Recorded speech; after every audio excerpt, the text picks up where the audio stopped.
Perubahan fisik dan stamina pemain PSM Makassar di tangan Bernardo Tavares sangat terasa di Liga 1 musim ini. Willem Jan Pluim dan kawan-kawan pemain sudah keteteran jika memasuki menit 60 dan 70. Dengan fisik dan stamina yang bagus saat ini, Tavares bisa menerapkan gaya taktikalnya yakni high pressing dengan mulus.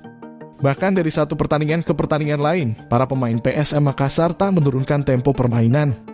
Meskipun sudah masuk menit-menit akhir atau waktu krusial. Tercatat dari 18 gol sudah dicetak dari 10 laga.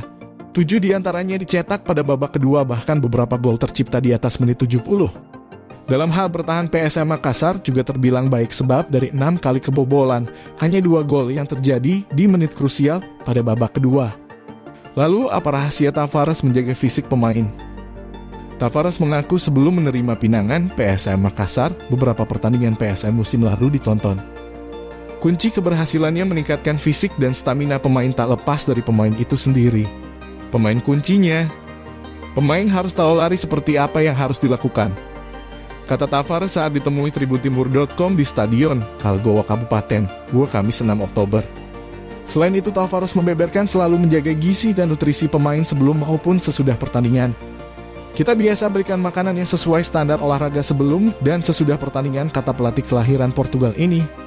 Namun semua itu kembali lagi kepada kesadaran pemain. Sebab ia mengaku tak bisa mengontrol pemain jika sudah berada di rumahnya. Kembali lagi ke pemainnya, harus memiliki perhatian khusus kepada tubuh mereka karena mereka yang akan melakukan pekerjaan kepada tubuh mereka. Di rumah kami tidak bisa larang mereka, kata Tavares.